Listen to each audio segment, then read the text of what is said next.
Me llamo Capitán Elsie Hennen y, a mis 29 años, he servido a mi país en dos campos de batalla diferentes. Creía entender la traición, pero la traición más cruel no vino de un combatiente enemigo. Vino de mi propio padre en su lujoso estudio revestido de madera. Con un vaso de Macallan 25 en la mano, dio su veredicto. Tu madre y yo hemos tomado una decisión. Te borramos del testamento. Mi madre, Patricia, añadió con una voz dulce como la miel y venenosa como la de una serpiente. No podemos seguir viéndote jugar a los soldados y perder el tiempo en ese pequeño proyecto informático. Tu hermano Jake está a punto de ser socio. Eso es un legado. Mi padre se burló.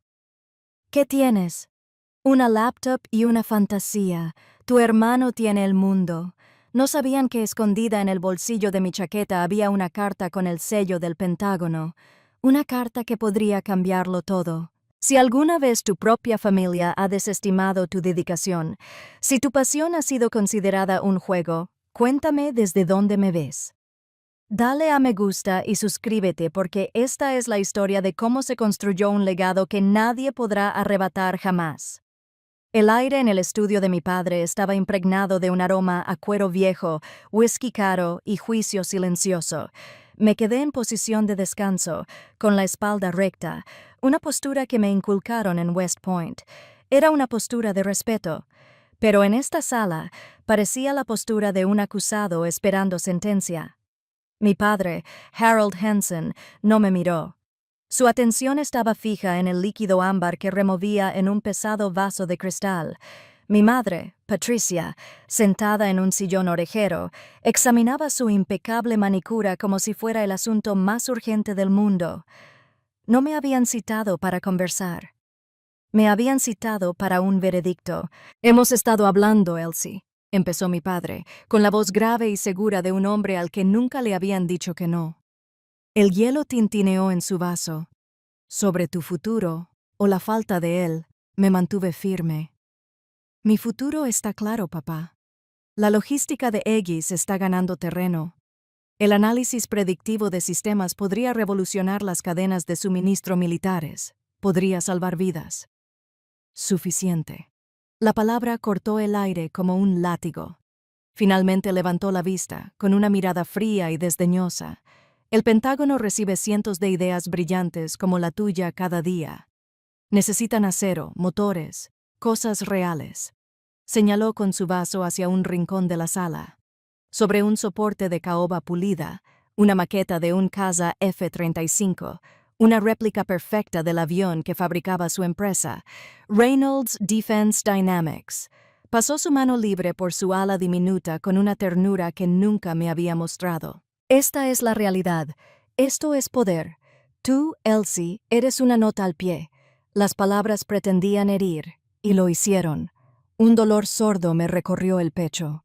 Todos mis años de servicio, los despliegues, la estrella de bronce que guardaba en una vitrina en mi pequeño apartamento cerca de Fort Belvoir, todo reducido a una nota al pie. Mi madre dejó la taza de té sobre el platillo con un delicado tintineo.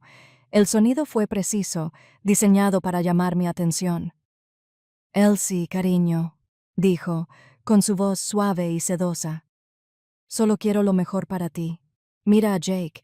Está a punto de comprar una casa en Great Falls. ¿Y sigues en ese pequeño apartamento? ¿Qué se supone que debo decir cuando la gente del club de campo pregunte por ti? De verdad que no lo sé.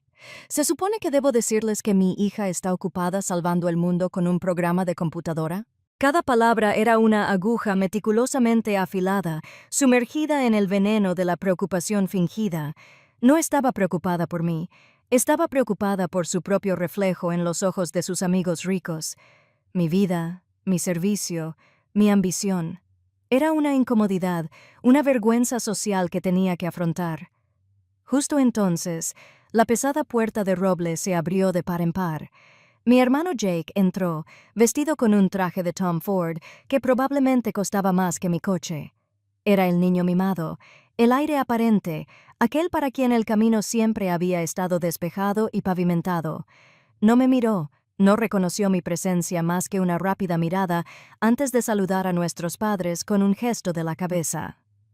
Mi padre tomó un sorbo lento de su Macallan. Jake, me alegra que hayas podido acompañarnos. Solo le informaba a tu hermana sobre nuestra decisión sobre la herencia. La expresión de Jake no cambió, simplemente se ajustó la corbata. Lo observé, esperando un atisbo de protesta, una señal de solidaridad, cualquier cosa. No hubo nada. Cuando mi padre confirmó que me eliminaban del testamento, que todo iría a él, Jake simplemente se encogió de hombros. Un leve, casi imperceptible movimiento de su costoso traje. «Es tu decisión», dijo con voz neutra, distante. Eso fue todo. Ese fue el momento en que el suelo bajo mis pies cedió de verdad. Su silencio, su fácil aceptación de una fortuna construida sobre mi exclusión, fue más condenatorio que la crueldad de mi padre o la condescendencia de mi madre. Fue la confirmación tácita definitiva. Yo no era uno de ellos, era un extraño en mi propia familia. Su traición no fue ruidosa, fue un vacío silencioso y despectivo. Finalmente me permití romper la postura. Mi entrenamiento dio paso al peso aplastante de la habitación. Me giré para irme, con movimientos rígidos, robóticos. Tenía que salir antes de que los muros disciplinados que había construido alrededor de mis emociones se derrumbaran por completo. Al llegar a la puerta, la voz de mi padre me detuvo una última vez. Cada palabra era un fragmento de hielo. Y te sugiero que abandones ese proyecto. Este mundo no tiene cabida para soñadores, Elsie. No encajas en él. No respondí. Salí del estudio. Atravesé el gran vestíbulo con sus suelos de mármol y techos altos y salí por la puerta principal. El aire frío de Virginia me golpeó como un puñetazo, filtrándose a través de mi abrigo hasta los huesos. Sentí como si intentara congelar la rabia que latía en mi interior. Me detuve en el impecable sendero de piedra de la urbanización Emelan, el lugar que una vez llamé mi hogar, y miré mis propias manos. Las mismas manos que habían ensamblado relés de señales bajo fuego enemigo en Afganistán, con un movimiento firme y seguro, mientras el caos estallaba a mi alrededor, ahora temblaban, no de miedo ni de frío, sino por las heridas invisibles infligidas por mi propia sangre. Habían dejado claro su legado. Ahora era mi turno de construir el mío. Sentado al volante de mi Ford F-150, aparcado en una tranquila calle de Arlington, el zumbido del motor era el único sonido que rompía el silencio. Mis manos, que me temblaban hacía una hora, se habían calmado, pero un temblor más antiguo y profundo se abría paso desde mi alma. Las palabras de mi padre no habían creado una nueva herida, solo habían abierto una cicatriz que se había estado formando toda mi vida. El mapa del favoritismo de mi familia no estaba dibujado hoy, estaba grabado en piedra décadas atrás. Mi mente retrocedió, sin que nadie lo supiera, a 2 ceremonias de graduación, completamente diferentes en todo menos en el nombre. La primera fue la de Jake, de la Facultad de Derecho de Harvard. No fue solo una graduación, fue una coronación. Mis padres habían alquilado un jet privado a Boston. La celebración fue un evento suntuoso en el Four Seasons, con champán a raudales y un cuarteto de cuerda tocando suavemente de fondo. Recuerdo a mi padre de pie para brindar, con la voz resonante de orgullo mientras hablaba de la dinastía Henson y de cómo Jake estaba destinado a perpetuarla. Fue una inversión, un legado en ciernes. Luego vino mi graduación de la Academia Militar de los Estados Unidos en West Point, un logro fruto de 4 años de disciplina, sacrificio y determinación incansables. Mis padres llegaron en coche desde Virginia, llegaron tarde y se quejaron del tráfico en Palisades Parkway. Se quedaron justo el tiempo suficiente para una foto. Mi madre se preocupaba por mi uniforme gris de gala, intentando que pareciera menos serio. Mi padre miró su Rolex, ansioso por partir a lo que él llamaba una reunión crucial en Washington, D.C. Recuerdo estar solo en la vasta extensión verde del avión, viendo a los demás cadetes abrazados por sus familias, radiantes y llorosas. Mi uniforme se sentía menos como un símbolo de honor y más como una armadura, sosteniendo un corazón que se desmoronaba silenciosamente. En la dinastía Henson yo no era un legado, era una carga. Los recuerdos seguían llegando, cada uno una nueva capa de sal en la herida. Recordé la mañana de Navidad, cuando tenía 16 años. Bajé las escaleras y vi a Jake, que entonces tenía 18, recibiendo las llaves de un BMW Serie 3 azul medianoche nuevo, estacionado en la entrada, con un lazo rojo cómicamente grande en el capó. Mi regalo era una cajita elegantemente envuelta. Dentro había un certificado para un curso de etiqueta y el arte de la negociación. Era un mensaje discreto. Jake estaba siendo preparado para el poder. A mí me estaban puliendo para exhibirme.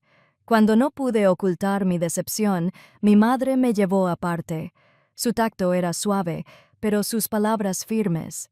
Jake necesita un coche para impresionar en sus prácticas. Cariño, le había explicado, solo necesitas impresionar con tu encanto. En ese momento lo comprendí.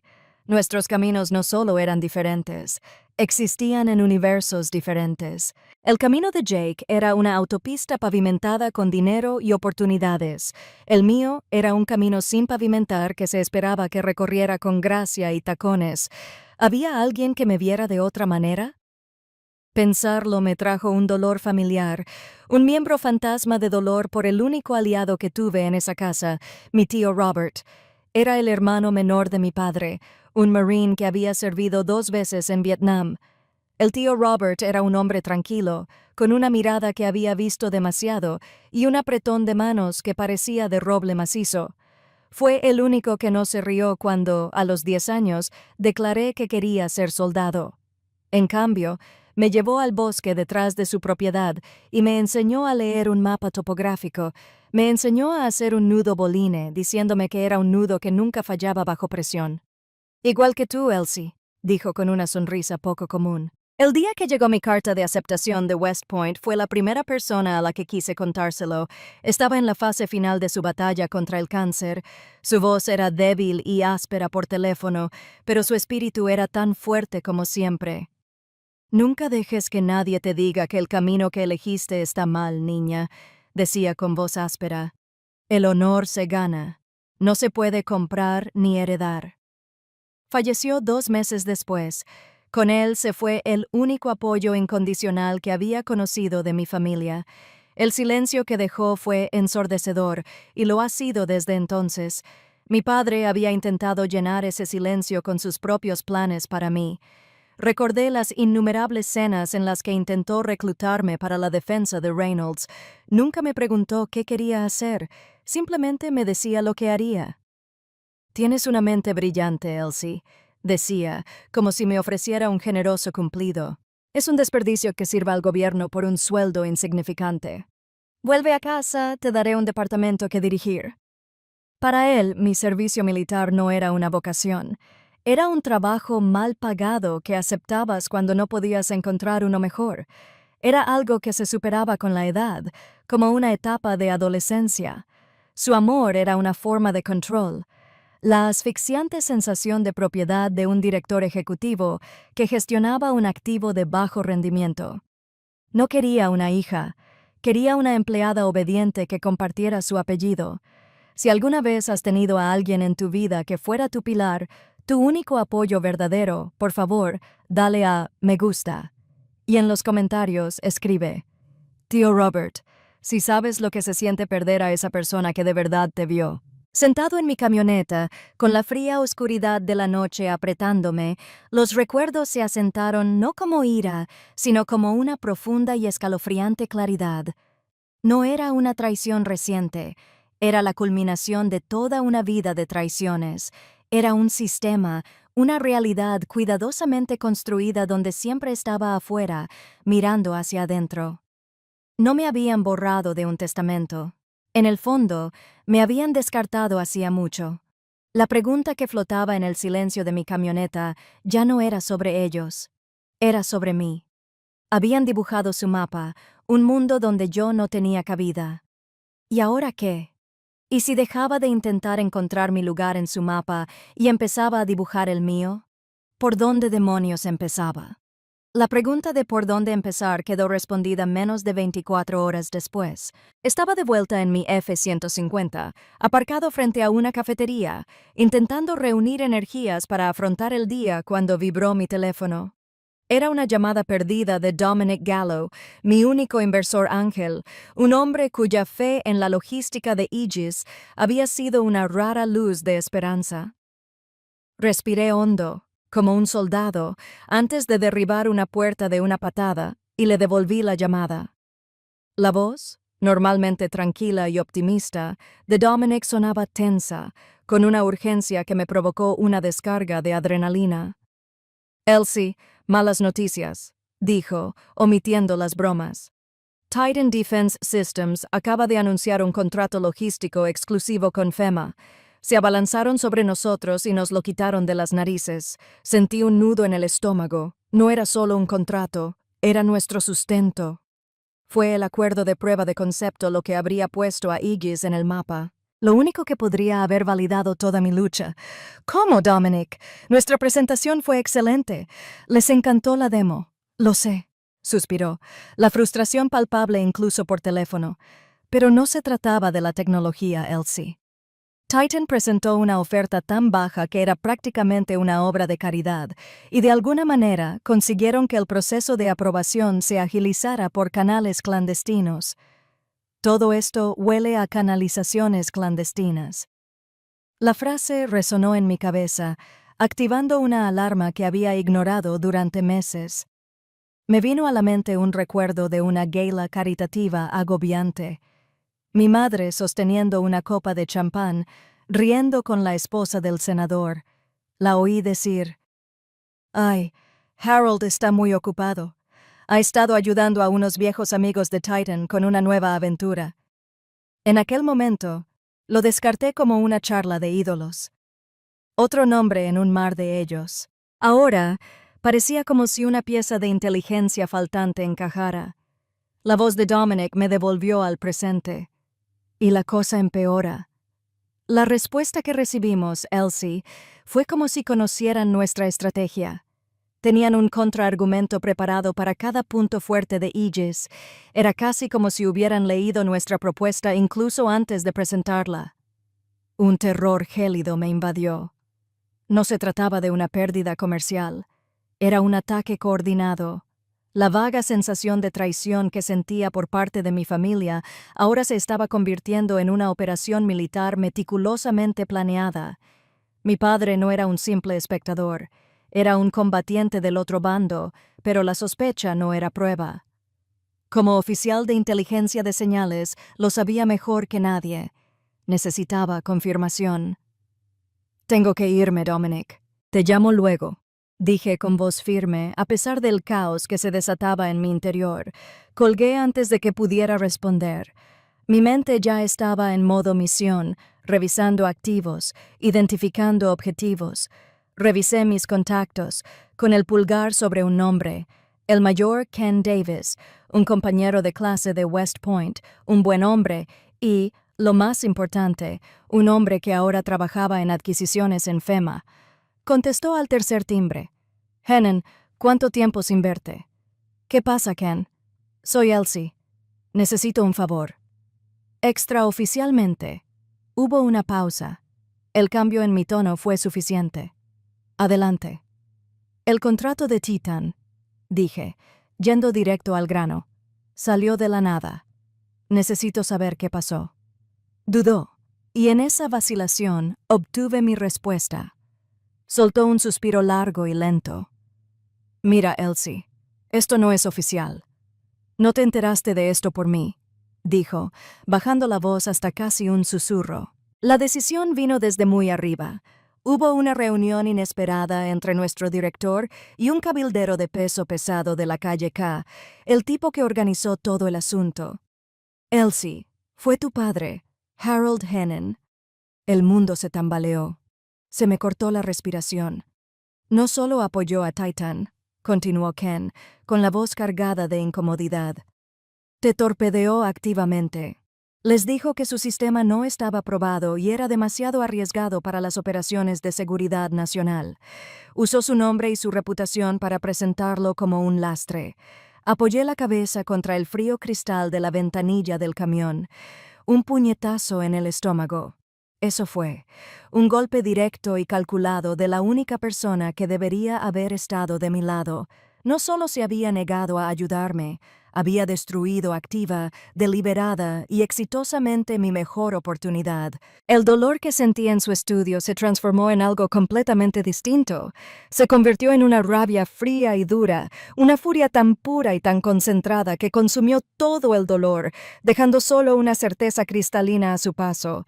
No hubo lágrimas. Las lágrimas eran un lujo, una liberación que no podía permitirme. En el ejército, cuando te emboscan, no te lamentas, reaccionas, evalúas los daños, buscas refugio y respondes al fuego. Arranqué el motor de mi F-150, el rugido de una comodidad familiar. No conduje a casa. Conduje hacia el único lugar que sentía como mi territorio, mi pequeño espacio de trabajo alquilado en un almacén reformado en Arlington. El lugar olía a café rancio y a ozono de los servidores, un marcado contraste con el cuero y el whisky del estudio de mi padre. Este era mi puesto de mando. Bajo las parpadeantes luces fluorescentes, abrí mi portátil. La pantalla proyectaba un pálido resplandor azul en mi rostro. Mis dedos se movían por el teclado con un renovado propósito. Creé una nueva carpeta cifrada en mi escritorio. Me quedé mirando el campo de nombre en blanco por un momento, mientras las palabras del lema de West Point resonaban en mi mente. Deber, honor, patria. Mi padre había usado su legado como arma en mi contra. Ahora yo construiría el mío. Escribí el nombre de la carpeta: Operación Contraataque. La guerra había comenzado oficialmente. Mi puesto de mando para la operación contraataque estaba a un mundo de distancia de la caoba pulida y el juicio silencioso de la mansión Henson. La sede de Aegis Logistics era un loft reformado en un antiguo almacén de Arlington, un espacio con paredes de ladrillo visto, una caótica maraña de cables Ethernet naranjas que serpenteaban por el techo y el persistente y reconfortante olor a café quemado. No era glamuroso, era real. Era mi hogar, y lo habitaba mi escuadrón, mi verdadera familia. Eran 3, los que habían apostado su futuro a mi pequeño proyecto informático. Primero, estaba Leo, un ex técnico de ciberguerra de la Fuerza Aérea. Leo era un genio de la programación que vivía con un uniforme de camisetas descoloridas de bandas musicales. Hoy fueron los Ramones y un estado de intensidad perpetua, impulsado por la cafeína. Podía lograr que un camarero hiciera cosas que desafiaban las leyes de la física. A continuación, María, madre soltera y nuestra experta en interfaces de usuario, poseía la rara magia de poder transformar mis complejos algoritmos, que manejaban muchos datos, en algo limpio, intuitivo y atractivo. Ella era el alma serena y estable de nuestra operación. Y finalmente, estaba Sam, nuestro ingeniero de redes. Con 23 años, era el más joven, un prodigio que veía la arquitectura de redes complejas como la mayoría de la gente ve un crucigrama. Para él, yo no era solo su jefa. Era la hermana mayor genial que nunca tuvo. Ya estaban allí cuando llegué. El brillo de sus monitores se reflejaba en sus ojos concentrados. Sabían que algo andaba mal. Lo percibían en mi porte. Igual que una unidad puede percibir la tensión en su comandante antes de que pronuncie una sola palabra. Los llamé al sofá desgastado del rincón. Les di la noticia con el mismo tono desapasionado que usaría en una reunión informativa de misión. Les dije que habíamos perdido el contrato de FEMA. Les dije que Titan Defense nos había negociado con menos recursos y nos había superado en maniobras. Y luego les conté lo más difícil. Les dije que mi padre fue quien lo orquestó. Revelé la traición, no para que se compadecieran, sino para que lo vieran con claridad. Entiendo si esto cambia las cosas, terminé mi voz. Incluso el camino por delante se ha vuelto mucho más difícil. Nuestra financiación casi se ha agotado. No llegan los sueldos. Si quieres marcharte, lo entiendo, sin resentimientos. Un silencio denso y pesado invadió el desván. Por un instante, solo pude oír el zumbido de los servidores, el alma de nuestro sueño moribundo. Mis propias palabras quedaron suspendidas en el aire, una confesión de fracaso. Entonces Leo, que había estado mirando al suelo, levantó la vista. Sus ojos, que solían bailar con líneas de código, eran de una lealtad feroz. «Capitán», dijo, usando el título que reservaba para momentos de absoluta seriedad, «me han disparado por usar equipo mucho peor que cualquier cosa que Titán haya construido jamás. No me voy a ninguna parte». María asintió, con la mandíbula apretada. Se apartó un mechón de pelo de la cara. «Mi hija Sofía te llama la jefa genial. No puedo ir a casa y decirle que te dejé. Además, ¿qué gracia tiene una pelea fácil?» Sam, siempre de pocas palabras, miró a Leo, a María y luego a mí. Una pequeña sonrisa inquebrantable en su rostro. «Somos un equipo», dijo simplemente, como si fuera la evidencia más evidente del mundo. Una oleada de emoción tan poderosa que casi me derriba me invadió. Era gratitud, intensa y abrumadora. En las habitaciones estériles y opulentas de mi hogar de la infancia, me habían repudiado por mi ambición. Aquí, en este desván polvoriento, rodeada de gente, me abrazaban por ello. Antes de que el peso del momento se volviera demasiado pesado, María aplaudió. «Bueno, basta de esto. No vamos a quedarnos aquí deprimidos. Voy a pedir pizza». Y así, el funeral se convirtió en un consejo de guerra. Sacamos el dinero de nuestras carteras, unos $43 en total, y pedimos 3 pizzas grandes en un local y un par de packs de 6 cervezas. Nos sentamos en el suelo usando cajas vacías como platos, rodeados de pizarras blancas llenas de diagramas de flujo y algoritmos. La tensión de las últimas 24 horas empezó a disiparse, reemplazada por la relajada camaradería de quienes han pasado por el infierno juntos. Leo contó una historia sobre cómo intentaba reparar la conexión satelital durante una tormenta de arena en Qatar. María nos hizo reír al describir el intento de su hija de programar un juego nuevo en su iPad. No éramos solo colegas, éramos soldados en la misma trinchera, compartiendo nuestras raciones y encontrando fuerza el uno en el otro. Al ver sus rostros, iluminados por la luz de una lámpara de escritorio, sentí una profunda paz. Esta era mi familia. No la definida por la sangre y el apellido, sino la forjada con un propósito compartido y respeto mutuo. Y en ese círculo de confianza y cajas de pizza grasientas comenzó a gestarse una nueva estrategia. Estábamos apuntando demasiado alto, dije, pensando en voz alta. FEMA, el Pentágono. Son demasiado grandes, demasiado políticos, demasiado fáciles de influenciar para alguien como mi padre. Leo dio un mordisco a su pizza de pepperoni, así que nos hacemos más pequeños, más ágiles. Exactamente, dije, mientras una idea cobraba vida. Nos adaptamos, vamos donde la necesidad es inmediata, donde la burocracia no da abasto, vamos al frente de una guerra diferente. Me levanté y caminé hacia la pizarra más grande, cogiendo un rotulador de borrado en seco. Vamos a hablar con la Guardia Nacional de California. Combaten incendios forestales todo el año. Su logística es un desastre. Nos necesitan. Más tarde esa noche, mucho después de que los demás se hubieran ido a casa, me quedé solo junto al gran ventanal del desván, contemplando la ciudad dormida.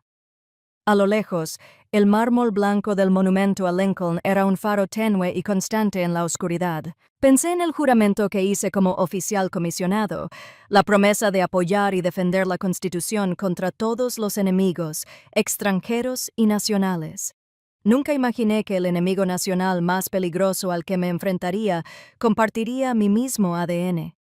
Esa noche, hice un nuevo juramento, uno silencioso, solo para mí. No dejaría morir a Igis. No permitiría que un sistema capaz de proteger a mis compañeros soldados, bomberos y socorristas fuera sepultado por la avaricia y la arrogancia. Mi padre le había declarado la guerra a mi sueño.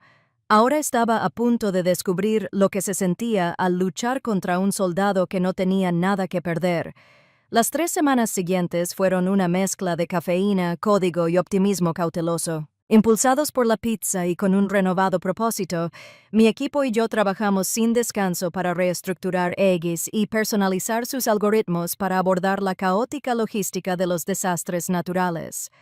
Realizamos miles de simulaciones, enseñando a la IA a predecir focos de incendios forestales según patrones meteorológicos y datos topográficos, y a optimizar el despliegue de agua, alimentos y equipos de extinción de incendios con una eficiencia implacable. Nuestro objetivo era la Guardia Nacional de California y finalmente logramos una videoconferencia con sus oficiales superiores de logística. La presentación fue impecable. El código de Leo funcionó a la perfección. La interfaz de Maria era tan intuitiva que parecía magia, y Sam mantuvo la conexión de red estable como una roca. No solo les estábamos mostrando software, les estábamos mostrando un salvavidas. Al final de la llamada, el mayor General Miller, un hombre de rostro severo que parecía tallado en granito, esbozó una sonrisa. «Capitán Hennen, esto es impresionante», dijo con voz grave y grave. «Impresionante. Denos unos días para revisarlo con el general agitador. Nos pondremos en contacto». Al terminar la llamada, una oleada de esperanza pura y sin adulterar inundó nuestra pequeña oficina. Por primera vez en semanas, me permití creer. Habíamos encontrado un nuevo camino. Habíamos encontrado la manera de ganar. La sensación era embriagadora. Esa noche, mientras recogía mis cosas para irme, mi teléfono vibró con un mensaje de texto. Era de Jake. Sentí un nudo en el estómago al instante. Escuché que la llamada con Kelly había ido bien. «Me alegro por ti», decía. Entrecerré los ojos. «Me alegro por mí. No me había hablado en meses», continuaba el mensaje. «Pero en serio, papá de él me hace una oferta muy generosa. No dejes que tu orgullo te impida hacerlo. Un puesto de vicepresidente no se abandona sin más». Me invadió una oleada de náuseas. Estaba tan perfectamente elaborado, tan insidiosamente manipulador.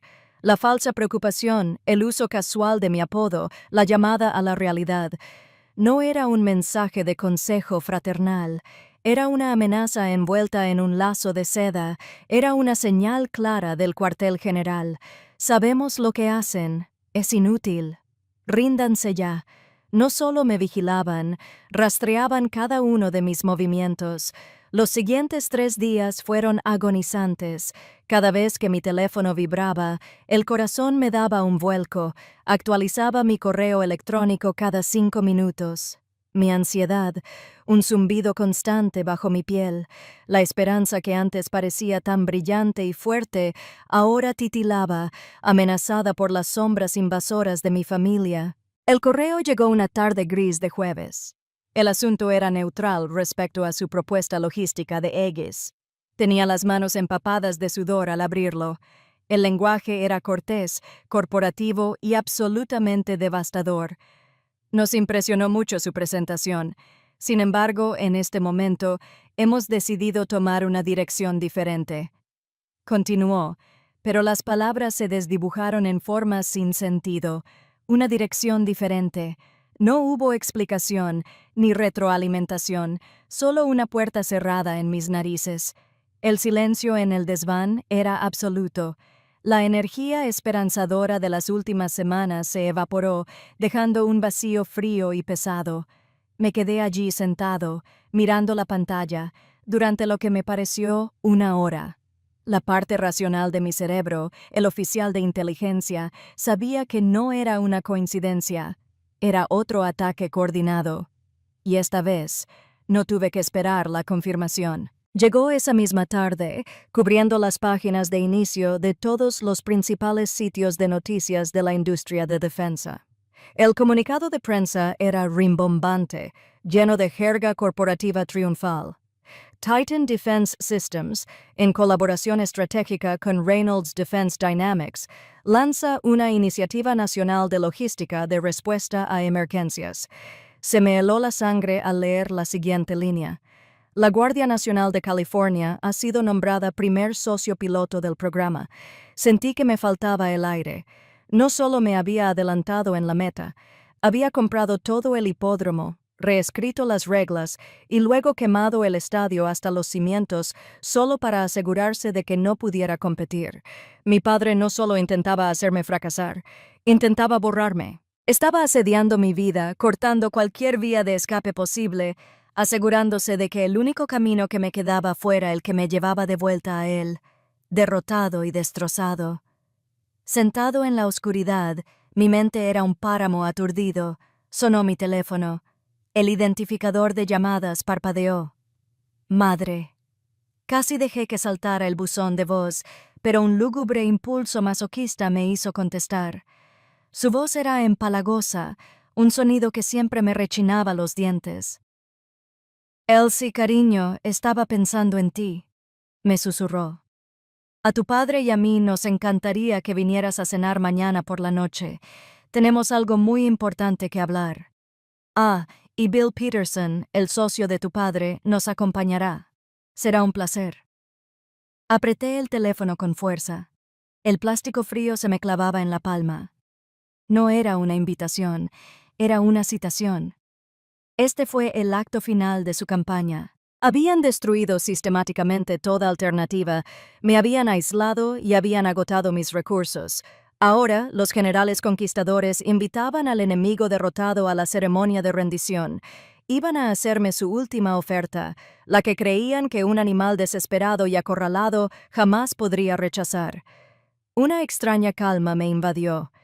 La ira que había estado latente bajo la superficie durante semanas ya no era intensa.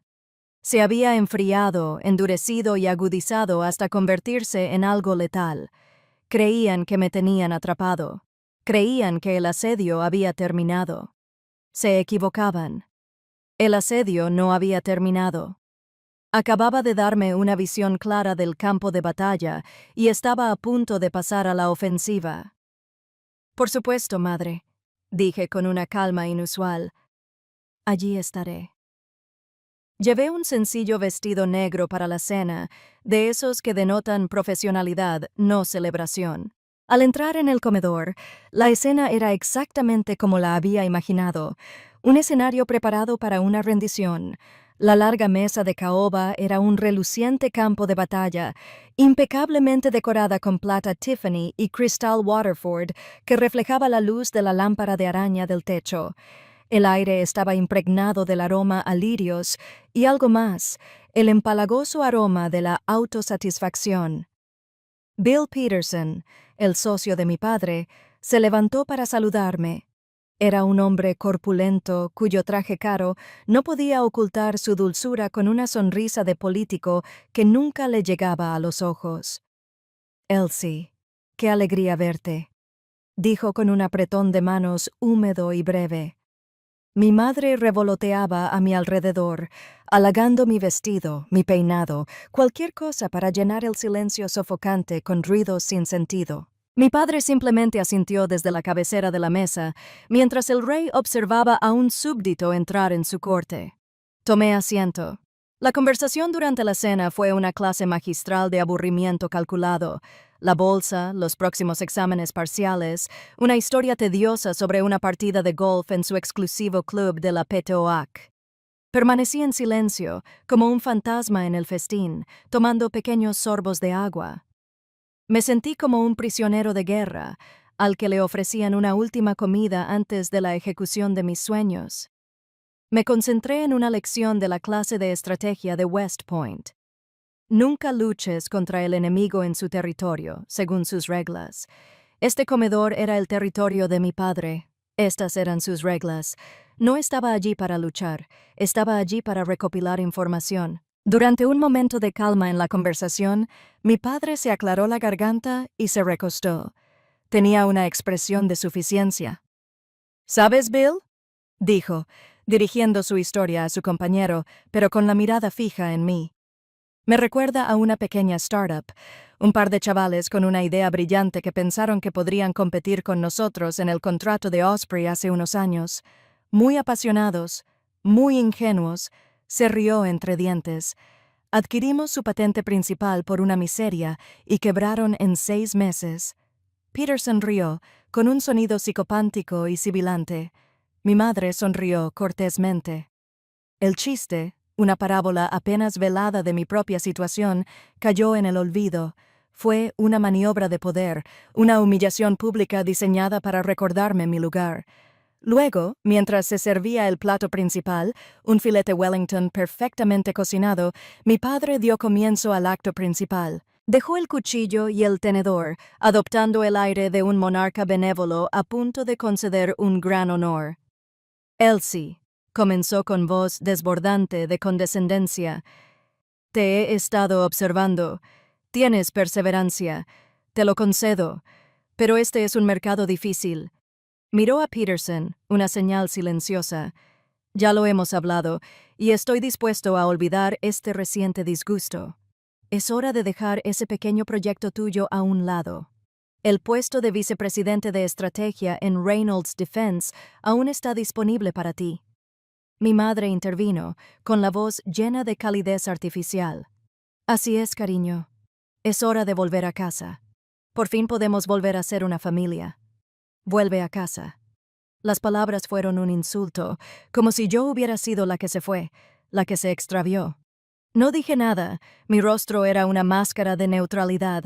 Podía sentir sus ojos fijos en mí, esperando las lágrimas, la gratitud, el alivio de una hija rota que finalmente acepta su derrota. Entonces llegó el último golpe de cuchillo de Bill Peterson. Se inclinó hacia adelante, secándose los labios con una servilleta de lino. Elsie, tu padre me ha hablado de tu visión de la logística predictiva. Es realmente impresionante. Necesitamos una mente como la tuya en el equipo, dijo con voz suave como el aceite. Sobre todo para ayudarnos a integrar nuevas tecnologías como las de Titán, por ejemplo. Y allí estaba, el coup de grâce, el último e impensable término de mi rendición. Se me cortó la respiración. Una furia candente, tan intensa que parecía silenciosa, rugió en mi interior. No querían que me rindiera, no querían que trabajara para ellos. Querían que tomara la obra brillante y hermosa que había construido desde cero, el alma misma de mi vida profesional, y la usara para legitimar y mejorar el producto robado de segunda categoría que habían usado para aplastarme. Querían que supervisara personalmente la autopsia de mi propio sueño y luego les entregara los órganos en bandeja de plata. Querían mi mente, mi obediencia y mi alma. Si alguna vez has estado en una situación en la que tuviste que elegir entre tu dignidad y mantener la paz, quiero que le des a me gusta ahora mismo. Y en los comentarios escribe la palabra dignidad para que sepa que me apoyas. Algo dentro de mí cambió. La rabia no se desbordó. Se enfrió, cristalizándose en algo duro e inquebrantable. Lenta y deliberadamente, coloqué mi cuchillo y tenedor Tiffany en el plato. La plata emitió un suave sonido final al chocar con la porcelana. Levanté la cabeza y los miré a cada uno por turno. Mi padre, el arquitecto de mi dolor. Mi madre, su cómplice voluntaria. Bill Peterson, el buitre sonriente. No alcé la voz. No discutí. Sonreí. Era una sonrisa fría y extraña, una sonrisa que nunca antes habían visto en mi rostro. No transmitía calidez ni alegría, solo la calma gélida de la resolución absoluta. Esto es, dije con voz perfectamente serena. Una oferta muy generosa. Necesitaré tiempo para pensarlo. Me levanté de la mesa, con movimientos fluidos y controlados. Asentí con un leve gesto formal. Gracias por la cena. Y me alejé, dejándolos sentados en un silencio atónito y confuso. No corrí. Salí de su casa, con la espalda recta y la cabeza en alto, hacia el aire fresco de la noche. Sentado en mi camioneta, con el motor apagado, ya no sentía ira. La furia se había extinguido, dejando tras de mí un estado de perfecta claridad, como el diamante. Un soldado sabe que no se puede ganar una guerra luchando bajo las condiciones del enemigo. Mi padre pensó que esta cena era el final del juego. Se equivocó. Era el comienzo del mío. Me había mostrado sus armas, su dinero, su influencia y su desprecio despiadado. Ahora era el momento de mostrarle las mías. La claridad es un arma.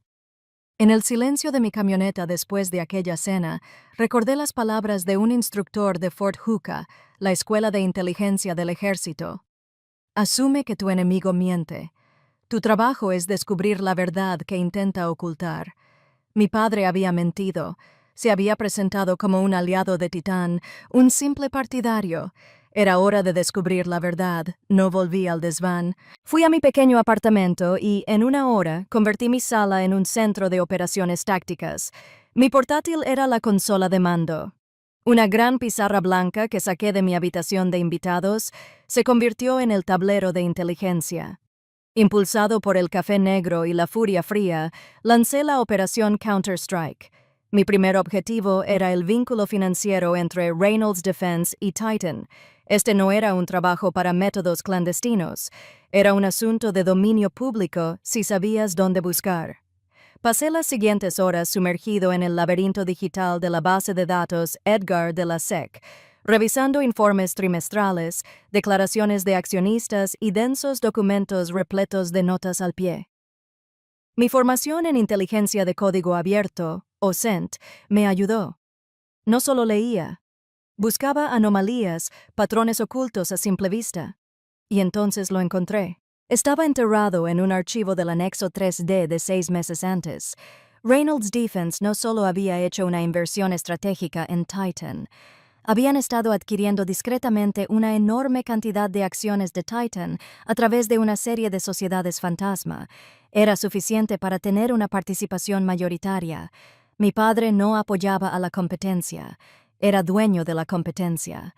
El contrato de FEMA, el contrato de California. No solo le estaba abriendo el camino a un aliado, estaba recurriendo a tácticas monopolísticas depredadoras para asegurar negocios para su propia adquisición clandestina. Esto era más grande y más sucio de lo que podría haber imaginado, pero aún no explicaba completamente su nivel de riesgo.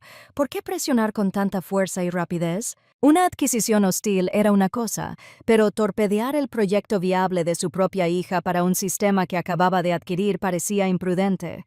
Tenía que haber algo más. El enemigo mentía, pero ¿cuál era la verdad más profunda? La siguiente fase requería que me ocultara. Encendí una laptop cifrada y contacté con algunos viejos contactos de mi época en la comunidad de Signal Corps. Fantasmas en la máquina que me debían favores. No les conté toda la historia. Solo les dije que necesitaba ver los datos de rendimiento sin procesar de la nueva plataforma logística de Titan, sin hacer preguntas. Unas horas después, apareció un enlace seguro en mi bandeja de entrada. Conducía a un servidor inseguro en Europa del Este, un callejón digital donde a veces se filtraban datos corporativos y gubernamentales. Y allí estaban, gigabytes de informes de pruebas sin procesar, sin editar, del sistema Titan. Al comenzar a analizar los datos, sentí una punzada de inquietud. Los materiales de marketing de Titan, dirigidos al público, presumían de un 99,9% de disponibilidad y precisión predictiva de última generación. Los datos sin procesar contaban una historia muy diferente. El sistema sufría fallos críticos, se bloqueaba constantemente bajo cargas pesadas, sus modelos predictivos eran extremadamente imprecisos y, con frecuencia, identificaban erróneamente las necesidades de suministro y las rutas de entrega.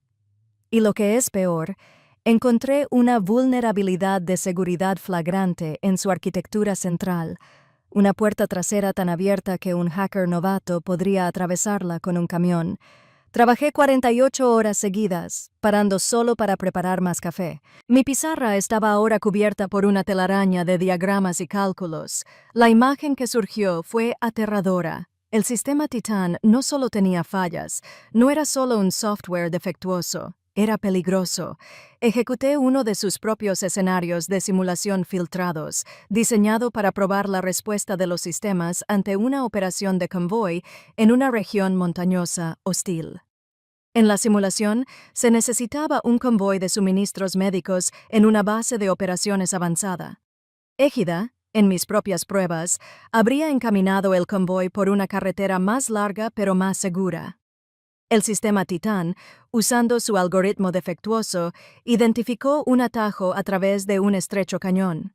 Un cañón que, según los parámetros del juego de guerra, era una zona designada para emboscadas. Miré la pantalla, con un sudor frío cubriéndome la piel. La simulación mostró que el convoy era desviado directamente a la zona de eliminación. Iconos rojos que representaban las bajas parpadeaban en la pantalla hasta que todo el convoy fue aniquilado.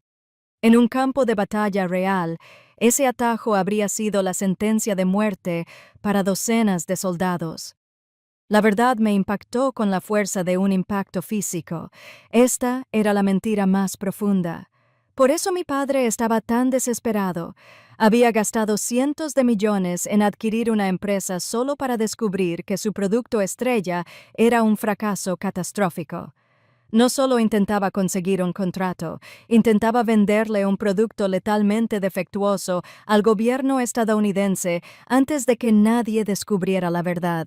Su orgullo, su reputación y su dinero estaban en juego, y para protegerlos estaba dispuesto a arriesgar la vida de soldados estadounidenses. La furia que sentí antes no era nada comparada con esto. Era una traición de una magnitud que no podía comprender. Ya no se trataba de mi familia.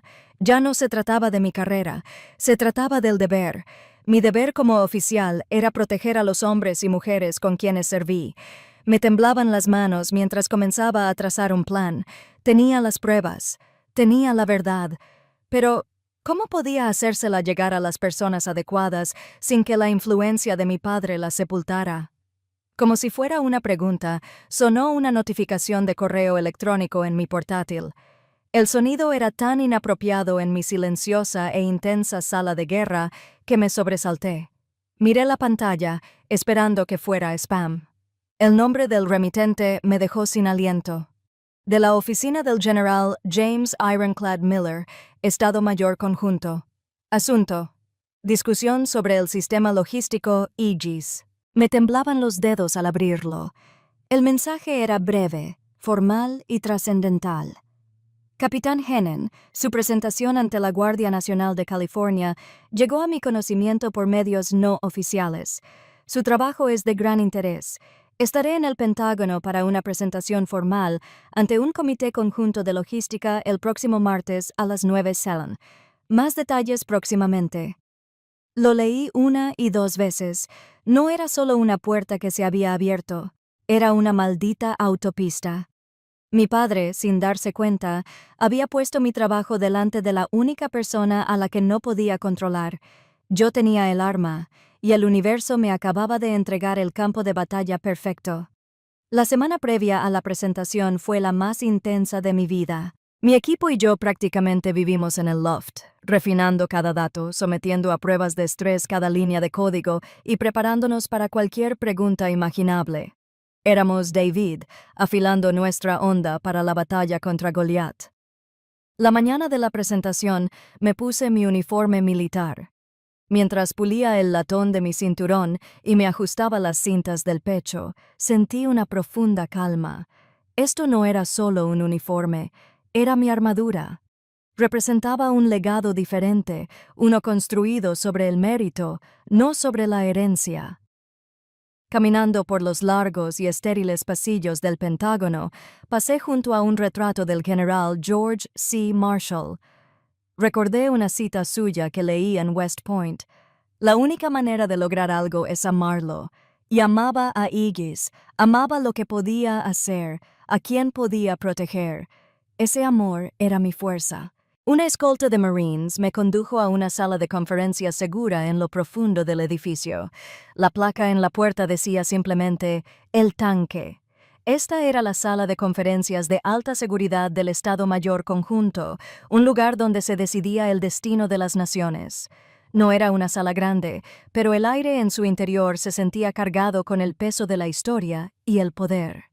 Sentados alrededor de la pulida mesa estaban una docena de las mentes más brillantes del ejército estadounidense. Tenientes generales, vicealmirantes y expertos civiles de alto rango en logística y ciberseguridad. A la cabecera de la mesa se sentaba el mismísimo general James Ironclad Miller. Su rango de 4 estrellas solo se veía eclipsado por la intensidad de su mirada. No habría discursos de ventas ni palabrería corporativa. Esta gente se basaba en hechos. En realidad, querían la verdad. Capitán Hennen, dijo el general Miller con una voz grave y barítona que exigía atención. «Tiene la palabra». Asentí, tomé mi lugar en el podio y comencé. No comencé con una historia ni una anécdota. Empecé con datos concretos. «Generales, estimados colegas», dije con voz clara y firme, «la logística militar es una cadena, y una cadena es tan fuerte como su eslabón más débil. Durante décadas hemos gestionado esa cadena de forma reactiva.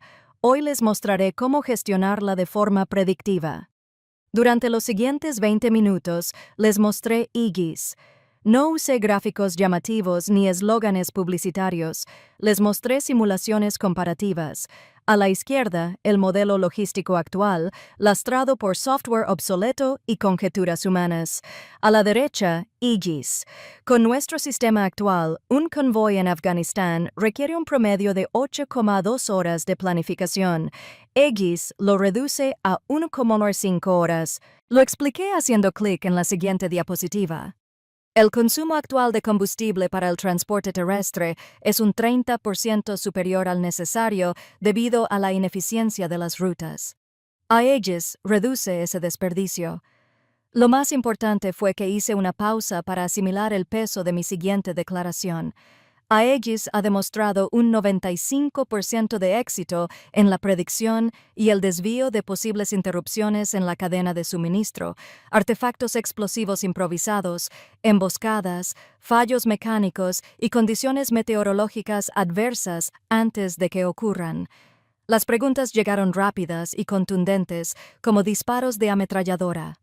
Un general de 2 estrellas de la Fuerza Aérea me interrogó sobre estándares de cifrado de datos. Un almirante de logística de la Marina cuestionó mis modelos de consumo de combustible. Un experto civil en ciberseguridad de DARPA intentó encontrar fallas en la arquitectura de mis algoritmos.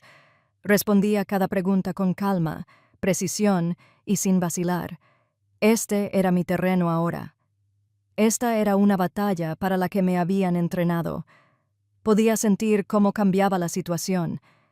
El escepticismo inicial fue reemplazado por un respeto reticente, luego por un interés genuino.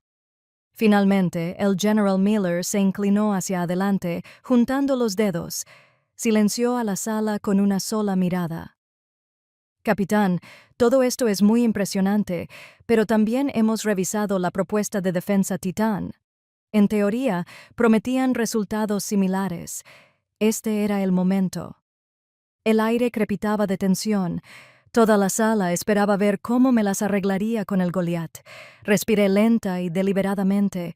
No tenía conmigo la evidencia de los defectos fatales de Titán. Presentarla aquí habría sido una acusación, una violación del protocolo. Me habría convertido de presentador en denunciante, y esa no era mi misión. Mi misión era demostrar la superioridad de Aegis por sí misma. «General», dije respetuosamente, «no puedo ni quiero comentar sobre el sistema de un competidor, pero sí puedo mostrarle nuestros resultados de campo». Accedí al archivo final de mi presentación. Era un video sin editar de un reciente ejercicio de entrenamiento conjunto en Fort Irwin. El video mostraba un convoy de Humvees cruzando el desierto. En este escenario, expliqué mi voz narrando la acción. El objetivo del convoy es entregar suministros médicos críticos. Inteligencia informa que un puente en su ruta principal ha sido comprometido. El sistema de comando y control existente aún está procesando el informe. En la pantalla, una vista dividida mostró la interfaz de Aegis. Observamos en tiempo real cómo mi sistema, analizando los datos de un dron que volaba sobre nosotros y las fuentes de inteligencia actualizadas, marcaba el puente como un cuello de botella de alto riesgo. Antes incluso de que el comandante humano tuviera el informe en sus manos, Aegis ya había calculado. Se analizaron 3 rutas alternativas, se clasificaron por velocidad y seguridad, y se mostró la opción óptima en la pantalla de los vehículos líderes. El convoy cambió de rumbo sin problemas, sorteando el puente comprometido y alcanzando su objetivo 37 minutos antes de lo previsto. La misión fue un éxito. Se entregaron los suministros. Las vidas se salvaron hipotéticamente. Volví al comité dejando el último fotograma del video suspendido en el aire. Mi sistema no se construyó en un laboratorio estéril.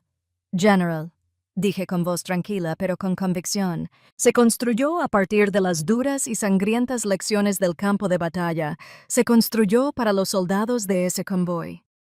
Un silencio absoluto se apoderó del tanque. Los generales intercambiaron miradas, una ráfaga de comunicación silenciosa entre ellos. Los ojos del general Miller se clavaron en los míos, escrutadores, evaluadores.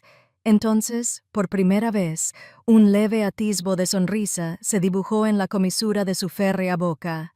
«Capitán Hennen», dijo con voz firme, «preparen a su equipo. Estamos dando luz verde a un programa piloto, con efecto inmediato». Esas palabras me impactaron con la fuerza de una onda expansiva. No era solo un contrato, era una validación, era una reivindicación, era la máxima autoridad de mi mundo mirándome y diciéndome, «Te vemos, creemos en ti». Todo el desdén, el desprecio, los años en que me consideraban una nota al pie, todo se desvaneció en ese único y poderoso momento de reconocimiento. Al salir del Pentágono y adentrarme en el brillante sol de Virginia, me sentí lo suficientemente ligero como para volar. La guerra por el respeto había terminado, pero sabía con una fría certeza que la guerra por la supervivencia estaba a punto de comenzar.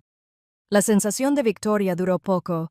Conducía de regreso del Pentágono, con la adrenalina de la presentación aún corriendo por mis venas, cuando una alerta de alta prioridad apareció en mi teléfono. Era de nuestro propio sistema, una brecha de seguridad de nivel 1. El corazón me latía con fuerza, pero el pánico era un lujo que no podía permitirme. Este era el contraataque. Sabía que se avecinaba. Mi padre, tras haber perdido la batalla en el terreno de juego legítimo, recurría al sabotaje. Un sofisticado ciberataque intentaba acceder por fuerza bruta al algoritmo central de Aegis, intentando robar o corromper el código fuente. Intentaban destruir mi trabajo desde dentro. No entré en pánico. Lo había previsto. Habíamos simulado este escenario. Me detuve, con las manos firmes en el volante, y llamé a Leo. «Ahí», dije con voz serena. «Lo veo, capitán», respondió con voz tensa pero controlada. «Ellos son buenos, pero nosotros somos mejores. Activa el protocolo Amanecer», ordené. «Entendido. Activando Amanecer». El protocolo Amanecer era nuestra arma secreta, nuestra trampa digital. Con una sola orden, Leo aisló nuestros sistemas centrales, respaldando instantáneamente el verdadero algoritmo Aegis en un servidor en la nube externo y seguro. Simultáneamente el protocolo envió a los atacantes a un entorno de cuarentena, un callejón sin salida digital, y les dio justo lo que buscaban, un señuelo, una versión antigua y deliberadamente defectuosa de nuestro código, plagada de errores e ineficiencias.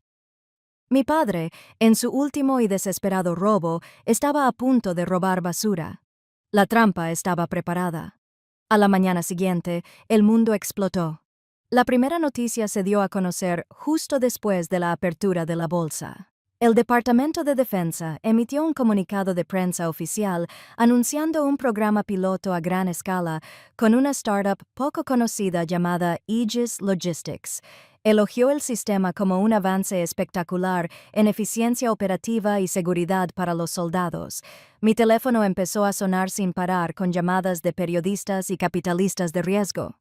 Ya no éramos una nota a pie de página, éramos noticia de primera plana, pero eso fue solo el primer disparo. Unas horas después, el Washington Post lanzó la verdadera bomba. un veterano periodista de investigación, conocido por desmantelar políticos y contratistas de defensa corruptos, publicó una extensa y meticulosamente documentada revelación. El titular fue devastador. El caballo de Troya de Titans, cómo un gigante de la defensa vendió al Pentágono un sistema defectuoso. El artículo fue una obra maestra del periodismo, citando documentos internos filtrados que le había proporcionado anónimamente al periodista semanas antes, desveló toda la conspiración. Detalló los datos fraudulentos de las pruebas de Titan, las catastróficas fallas de seguridad y el potencial letal del sistema. Y en los últimos párrafos, que eran incriminatorios, se detallaba el papel de Harold Hennen, director ejecutivo de Reynolds Defense Dynamics, en la agresiva presión a favor de un producto peligroso, al tiempo que adquiría la empresa que lo fabricaba. Las consecuencias fueron inmediatas y catastróficas. Se desató una tormenta financiera. Wall Street reaccionó con brutal rapidez. Las acciones de Titan Defense Systems se desplomaron. La cotización se detuvo 2 veces. Al final del día, había perdido el 80% de su valor, borrando así la imagen de la empresa. Reynolds Defense Dynamics, inextricablemente vinculada al fraude, se vio arrastrada por él. Sus acciones se desplomaron, perdiendo más de la mitad de su valor en cuestión de horas. Al anochecer, estalló la polémica política. Los senadores del Comité de las Fuerzas Armadas exigían audiencias inmediatas en el Congreso. La SEC anunció una investigación formal por manipulación del mercado, el imperio que Harold Henson había construido durante toda su vida. El legado que valoraba más que a su propia hija se estaba desmoronando. El fuego que él había iniciado para quemarme se había vuelto contra él, consumiendo todo lo que apreciaba. Estaba en el loft con mi equipo, viendo las noticias en un monitor grande cuando sonó mi teléfono. La pantalla mostraba un nombre que no había visto en mucho tiempo. Madre, lo dejé sonar un momento. El sonido y la intrusión extraña en nuestra tranquila celebración. Finalmente, contesté y puse el altavoz. Su voz era casi irreconocible. El tono sensual y controlado había desaparecido, reemplazado por un pánico crudo y desgarrado. Los sollozos la desgarraron. Elsie. «Dios mío, Elsie, ¿qué has hecho?», lloró con la voz entrecortada. «Tu padre, la empresa, todo se ha ido. Vamos a estar arruinados. Tienes que hacer algo. Llámalos. Diles que todo fue un malentendido». La escuché en silencio mientras suplicaba. Sus palabras eran un torrente de autocompasión y negación. No hubo disculpas, ni reconocimiento de la verdad, solo un intento desesperado por volver a meter al genio en la botella. Mi equipo me miró con expresiones indescifrables. Cuando por fin se detuvo para respirar, hablé. Mi voz era tranquila, serena y sin malicia. Era la voz de la verdad pura e inalterable. «No hice nada, mamá», dije. «Solo construí un sistema mejor». Lo dejé en el aire un instante. El resto, terminé, es consecuencia de las decisiones de papá. Presioné el icono rojo en la pantalla, terminando la llamada antes de que pudiera responder. No hubo triunfo en la acción, ninguna oleada de adrenalina victoriosa, solo un profundo y resonante vacío. La guerra había terminado. El enemigo había sido derrotado y solo sentía el silencio sombrío que sigue al disparo final. La conexión se cortó no solo por teléfono, sino para siempre. Una semana después del incendio, no vinieron a la casa de Mlan, sino a mi territorio, al desván. Mis padres aparecieron sin avisar en la puerta y, por un momento, no los reconocí. Parecían fotografías descoloridas de las personas poderosas que solían ser. El costoso traje de mi padre colgaba suelto de un marco que parecía haberse encogido. El cabello perfectamente peinado de mi madre parecía quebradizo, y sus ojos estaban hinchados y rojos. La arrogancia había desaparecido, reemplazada por una desesperación agotada y vacía. Se quedaron de pie, incómodos, en medio de nuestro espacio de trabajo, empequeñecidos por las pizarras blancas y humillados por el olor a café quemado. Mi padre habló primero, con una voz áspera que nunca antes había oído. Elsie, empezó, incapaz de mirarme a los ojos. Sé que me equivoqué, pero la empresa es todo lo que tengo. Es mi vida entera. Finalmente me miró con ojos suplicantes. Por favor, habla con el General Miller. Usa tu influencia. Diles que hubo un error. Puedes salvarlo. Mi madre rompió a llorar. No las lágrimas teatrales a las que estaba acostumbrada, sino los sollozos entrecortados y horribles de auténtica desesperación. Piensa en la familia, Elsie. Por favor.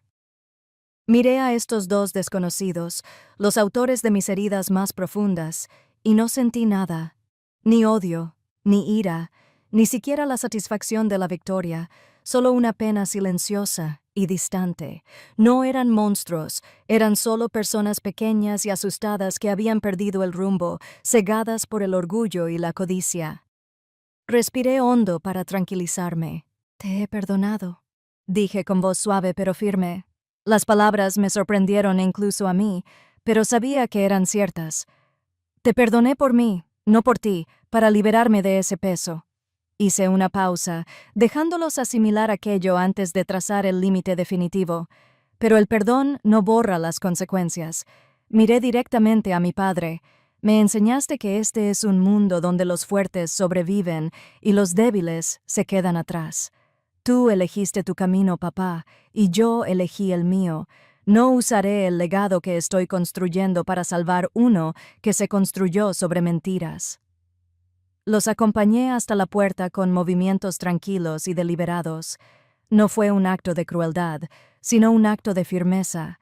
Fue la última vez que hablé con ellos. Los meses siguientes fueron un torbellino de crecimiento y creación. La logística de Aegis explotó. El programa piloto con el Departamento de Defensa fue un éxito rotundo y los contratos empezaron a llegar en masa. Nos mudamos del polvoriento loft a una oficina elegante y moderna en Crystal City, con paredes de cristal y vistas al PTOIC. Pero trajimos con nosotros la cultura del loft. Seguíamos comiendo pizza los viernes y Leo seguía usando sus camisetas desgastadas de su banda bajo el nombre de su nueva empresa, Fleece. Nuestra familia crecía, pero seguía siendo nuestra familia. Con nuestras primeras ganancias importantes, supe exactamente lo que tenía que hacer. Fundé una fundación sin fines de lucro. La bauticé en honor al único hombre de mi familia que realmente creyó en mí, quien me enseñó el significado de un legado invaluable. En el evento de lanzamiento de la fundación Robert Hannon, nuestra nueva oficina estaba abarrotada. Mi equipo estaba allí, junto con el General Miller y un grupo de jóvenes veteranos entusiastas, todos emprendedores del sector tecnológico, con la esperanza de ser los primeros en recibir nuestras subvenciones. Me encontraba en un podio, observando los rostros de mi verdadera familia y mi nueva misión. Un legado no se mide por los dólares en una cuenta bancaria, ni por el nombre en un edificio. Dije, se mide por las vidas que tocas, por el potencial que liberas en los demás. Mi tío, un Marine, me enseñó que el honor se gana. Hoy queremos dar a otros la oportunidad de ganarse el suyo. Miré a Leo, María y Sam, quienes me observaban con sonrisas de orgullo. Este es nuestro legado. La historia termina, pero mi vida comenzó un año después. Estoy de pie en el balcón de mi oficina. Una cálida brisa llega del río. Ahora soy un nombre respetado en el mundo de la tecnología de defensa, capitán en reserva y director ejecutivo. Mi teléfono vibra. Es una llamada de un joven veterano de la Marina, uno de los primeros beneficiarios de nuestra fundación. Me cuenta con entusiasmo sobre un avance en su software de navegación para drones. Lo escucho, le doy consejos, con el corazón lleno de una profunda y serena satisfacción. De esto se trata. Este es el trabajo que importa. Después de la llamada, vuelvo a mi escritorio. Abro el último cajón y saco una vieja fotografía enmarcada. Es la de mi graduación de West Point, una foto rígida e incómoda de una joven con uniforme gris junto a dos personas que resultan ser sus padres. Durante años, mirar esta foto me trajo una punzada de dolor y soledad. Pero ahora, al mirar el rostro de esa joven y decidida cadete, no siento dolor.